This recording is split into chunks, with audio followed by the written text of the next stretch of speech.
आज हम आपको बता रहे हैं पानी के महत्व पर कहानी। ठीक है, ऐसा कहानी जिससे हमको पता चलेगा कि एक बूंद पानी का कितना महत्व होता है। तो आप लोग को सबको सुनना है। अब हम पानी के महत्व पे आपको एक कहानी बताएंगे, है ना? सुनना ध्यान से। एक बार क्या होता है, एक राजा रहता है। तो पुराने जमाने के राजा लोग युद्ध लड़ने जाते थे, तो वो लोग युद्ध लड़ने जाते हैं। तो युद्ध लड़ने जाते हैं तो राजा अचानक, राजा की सेना जो रहती है वो दुश्मन पार्टी से हार जाती है। क्या हो जाती है? हार जाती है। अब दुश्मन पार्टी से राजा की सेना हार जाती है। बेटा, हारने से क्या समस्या होता है? राजा का जो घोड़ा रहता है वो बहुत बहादुर है। वो देखता है कि दुश्मन सेना राजा को मार देगा, इसलिए वो क्या करता है, घोड़ा जो है राजा को लेकर के बहुत भागता है। लेकिन घोड़ा भी तो युद्ध कर रहा था, घोड़ा भी तो थकेगा। तो घोड़ा बहुत ज्यादा थक जाता है एकदम, और थक के जब वो रेगिस्तान में पहुंचता है तो घोड़ा और राजा दोनों नीचे गिर जाते हैं। गर्मी, भूख, प्यास, लड़ाई, चोट भी लगा रहता है। युद्ध होता है तो चोट लगता है कि नहीं? उनको चोट भी लगा रहता है, खून भी बहा रहता है। अब दोनों गिर जाते हैं। राजा 2-3 बार आवाज देता है मुंह से, पानी पानी पानी, लेकिन वहां तो कोई नहीं रहता। बेटा, चारों तरफ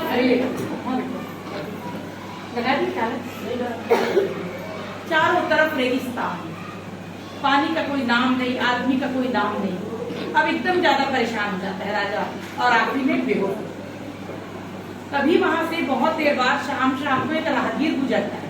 राहगीर का मतलब समझते हो?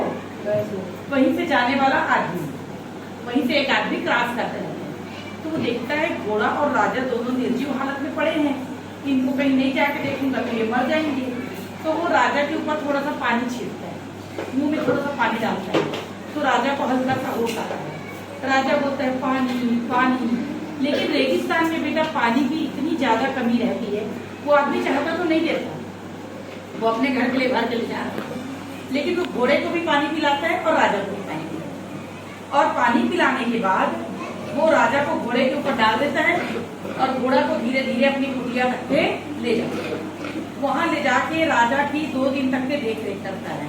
तब 2 दिन बाद राजा को क्या आता है? होश आता है। राजा को होश आता है तो राजा पूछते मैं कहाँ हूँ? तो बताता है कि तुम रेगिस्तान के एक छोटे से कुटिया में हो। मैं तुमको रेगिस्तान में वहां पर पड़ा पाया था, तो मैं तुमको पानी पिला के उठा के लेके आया, और मैं 2 दिन से तुम्हारी सेवा करता हूँ जिससे कि तुम ठीक हो जाए। उसके बाद वो 4-5 दिन उसको अपने घर में और रखता है। फिर राजा बोलता है मैं 5 दिन से यहाँ हूँ, पता नहीं मेरे राज्य वालों का क्या हाल होगा, सब परेशान हो रहे होंगे, इससे अच्छा मैं चला जाता हूँ। लेकिन मित्र, तुम ध्यान रखना, तुमको कभी भी किसी चीज की जरूरत पड़े तो तुम सीधा किसके पास आना? मेरे पास। राजा बोलता है ठीक है, राजा का मित्र बोलता है ठीक है। उसके बाद राजा अपने राज्य वापस लौटता है। जब राज्य वापस लौटता है तो राजा को पता चलता है कि उसके मंत्री सिपाही सलार लोग तो युद्ध करते रहते हैं, और उन लोग युद्ध को क्या हो जाते हैं? जीत जाते हैं। युद्ध को जीत जाते। फिर राजा अपना राजा बन जाता है और देश चलने लगता है। अचानक ये मित्र तो बहुत गरीब था बेटा, जानते हो, छोटा सा झोपड़ी पर रहता है इसका। ये बोलते है क्यों ना राजा के पास जाऊं और राजा से कुछ चीज मांगू, जिससे हो सकता है राजा मेरे को थोड़ा बहुत कुछ दे दे तो मेरे लिए बहुत मदद हो जाएगी। ठीक है, तो ये मित्र क्या करता है? राजा के पास जाता है, और राजा के पास जाकर के बोलता है कि राजा साहब मुझे आपकी जरूरत थी, मैं बहुत गरीब हूँ, मुझे कुछ दे दीजिए। राजा के सामने आते हैं, सब लोग देखते हैं अरे कहाँ से ये भिखारी आ गया, राजा को अपना दोस्त बता रहा है। तो राजा साहब एकदम उसको गले लगा लेते हैं अपने प्यार और बोलते हैं बैठो मित्र बैठो, तुम मेरे बराबर के सिंहासन में बैठो। उसके बाद राजा उसको गिफ्ट में क्या देते हैं? राजा लोग का राज्य बहुत बड़ा रहता है, जैसे तुम्हारा गांव बहुत बड़ा है तो अलग अलग पंच में बटा है कि नहीं? हर जगह का पंच है कि नहीं? तो वैसे ही राजा क्या बोलता है मेरा ये वाला राज्य किनारे में है, इसमें तुम राज करो, आज से ये राज्य तुम्हारा। राज्य को दे देता है बेटा, बहुत बड़ी बात है कि नहीं? अब मंत्री लोग खुशी करने लगते हैं, बोलने लगते हैं अरे राजा इतना बड़ा राज्य कैसे दे दिया? पानी बस तो दिया था राजा को, पानी बस तो दिया था राजा को। अब धीरे धीरे ये बात सब जगह फैलने लगती है कि वो आदमी राजा को पानी पिला रहा था, उसको वो बड़ा सा क्या दे देता है? राज्य, पूरा राज्य दे देता है, महल बस नहीं, वहां का कमाना खाना सब इसी के हाथ में। अब राजा एकदम खुश हो जाता है बेटा, वो भी एकदम खुश हो जाता है उसका मित्र। लेकिन ना बेटा धीरे धीरे पूरे राज्य में बात चलने लगता है, तो उसके मित्र को बुरा लगने लग जाता है। वो बोलता है मेरे को आप राज्य दे दिए सर, उसके नाम से हम लोग की बहुत बेइज्जती हो रही है।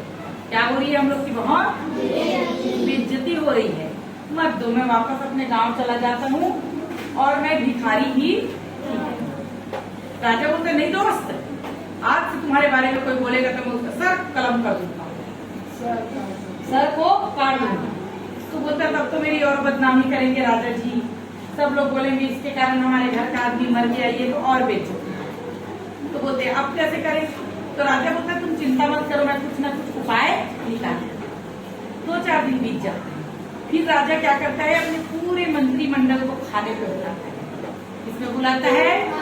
खाने, मतलब भोजन करने के लिए बुलाता है। जब वो भोजन करने के लिए बुलाता है तो राजा के घर का खाना भैया क्या कहना, सब खाना चाहोगे कि नहीं? कभी नौबत आएगी राजा के घर का खाना का तो खाओगे कि नहीं? पक्का? सब लोग एकदम टाइम से पहुंच जाते हैं। बहुत बड़ा डाइनिंग रूम रहता है, डाइनिंग रूम मतलब जहाँ खाना खाते हैं, बहुत सुंदर टेबल लगा रहता है। अब सब लोग जाके बैठते हैं तो चांदी की थाली, चांदी का कटोरी सब ला के बरसते हैं बेटा।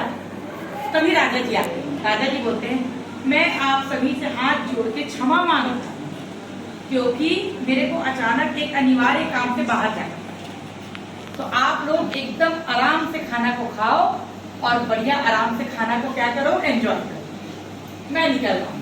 बोला ठीक है। उसके बाद नाना प्रकार के खाने का सामान, एक से एक मिठाई, रसगुल्ला, सब्जी, रोटी, बहुत एक से एक खाने का सामान। अब सब लोग मस्त खाना चालू करते हैं।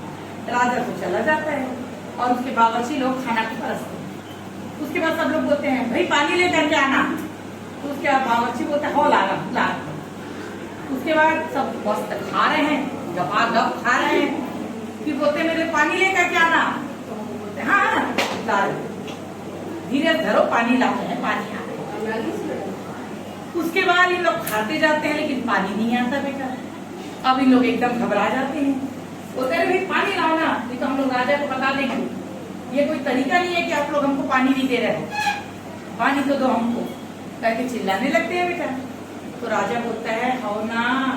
राजा का मन भाई आदमी लोग बावर्ची लोग तो खाना परसते रहते हैं। अरे मिलेगा ना पानी, काहे की चिंता कर रहे हो, सबके लिए पानी मिलेगा, हल्ला मत करो, ऐसे बोलते हैं। अब वो लोग खाते जाते हैं। अब राजा घर खाना खाने आए, हल्ला कर सकते हैं क्या? चुपचाप बेचारे लोग गपागप खाते थे। अब जिसको ज्यादा मिर्ची लग रहा है, ज्यादा तीखा लग रहा है, वो लोग रसगुल्ला उठा के खाने लगते हैं, जलेबी उठा खाने लगते हैं।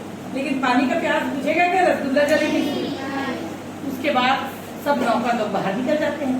फिर उनका मेन खाना बनाने वाला आता है, बोलता है पानी ला रहे हैं, आप लोग चिंता मत करो, और चुपचाप जाते जाते दरवाजा को बंद करके निकल जाता है। अब इन लोग एकदम परेशान हो जाते हैं, जोर जोर से चिल्लाने लगते हैं हम राजा को बताएंगे, हम मंत्री को बताएंगे, हमको पानी नहीं दिया गया, हमको बिना पानी के मार रहे हैं, ये जितने लोग हैं सबको सजा दिलवाएंगे, सब बावर्ची। लेकिन दरवाजा क्या हो चुका है? अब उन लोग एकदम प्राण निकले नहीं हो जाता है बेटा। बिना पानी के खाए रहोगे और पानी नहीं पियोगे तो और परेशानी होगी।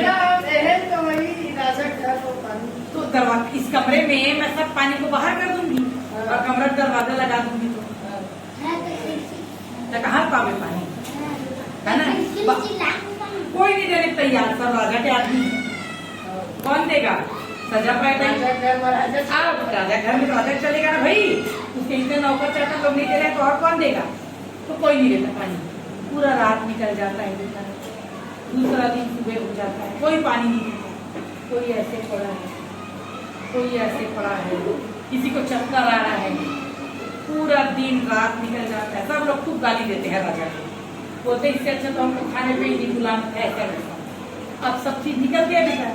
उसके बाद क्या होता है, ध्यान से क्या होता है, राजा आते हैं, दरवाजा खोलते हैं, सब ऐसे देखते रहते हैं। राजा जी बोलते कैसा लगा खाना? मेरे को थोड़ा सा लेट हो गया तो मैं आज आ रहा हूँ। सब लोग बोलते राजा साहब खाना तो बहुत अच्छा था, लेकिन हमको कोई पानी दिया, पानी के बिना मेरा प्राण निकल रहा है। तो राजा साहब बोलते यही तो समस्या है, आप लोग जैसे ही खाना खाने आए राज्य में पूरा पानी खत्म हो गया, फिनिश हो गया। हमारे राज्य में एक बूंद पानी नहीं है। मैं बड़ी मुश्किल से 1 गिलास पानी भर के आया, 1 गिलास पानी लेकर आया रहता है। बोलता है मैं बहुत मुश्किल से इसी पानी को लाया है। अच्छा, सब लोग बोलते मेरे को हल्ला होने लगता है। राजा बोलता है जो सबसे ज्यादा पैसा मेरे को दिया। एक आदमी बोलता है 100 रुपया, बाजू वाला बोलता है 200, 1000 दूंगा राजा, पानी में रख दो। एक आदमी बोलता राजा साहब मैं जितना सोना चांदी पहना वो सब आपका, पानी में रख दो। उसके बाद एक आदमी बोलता राजा साहब पानी में रख दो, मैं तो पानी बिना मर जाऊंगा, मेरा घर आपका। तो उसके बाजू वाला आदमी बोलता है राजा साहब मेरा घर, मेरी पत्नी, मेरे बच्चे सब आपका जीवन भर गुलामी करेंगे, पानी में रख दे। सब मांगने रखते पानी। एक जन तो क्या बोलता है मैं जीवन भर तुम्हारा गुलामी करूंगा राजा, पानी दे दो। आखिरी में एक आदमी खड़े होकर बोलता है राजा साहब मेरे 1 बूंद पानी दे दो, फिर मैं अपना गला काट के आपको देने के लिए तैयार, मेरे कितना प्यास लगे। तो राजा साहब बोलते हैं रुको, मेरे को एक बात बताओ, 1 गिलास पानी के लिए कोई जीवन भर नौकर बनने के तैयार है, कोई अपना महल देने के तैयार है, कोई सोना चांदी देने के लिए तैयार है, जबकि आप यहाँ पानी की जगह में हो। तो मैं जब वहां पहुंची, मैं जब रेगिस्तान में था, यदि उस समय मेरे को पानी नहीं मिलता तो क्या मैं जीवित रह पाता? मैं मर जाता कि नहीं? मर जाता कि नहीं? तो इसीलिए मैंने उसको बहुत ज्यादा पानी दिया, पानी के बदले मैंने उसको इतना बड़ा राज्य दिया। क्योंकि आज यदि वो मेरे को पानी नहीं देता रेगिस्तान में, अपने घर ले जाके खाने का नहीं देता, तो मैं तो मर चुका हूँ। मर जाता कि नहीं? तो मैं तो मर चुका हूँ। तो इसीलिए पानी राजा जी को दिया और मैंने अपने मित्र धर्म निभाते हुए उसको अपना राज्य दिया। मैंने कुछ गलत काम किया क्या? नहीं। तो सारे लोग बोलते हैं नहीं राजा जी आपने कोई गलत काम नहीं किया। वास्तव बात है हमारे जीवन में पानी का बहुत ज्यादा महत्व है, पानी का बहुत ज्यादा महत्व है। हम बिना पानी के अपनी जिंदगी नहीं चला सकते। सबको समझ में आ गया? कैसी लगी कहानी? पक्का? तो आप लोग एक बात बताओ, आप लोग पानी का कभी दुरुपयोग करोगे क्या? पानी का हमें क्या करना चाहिए? सदुपयोग करना चाहिए। ठीक है, वेरी गुड।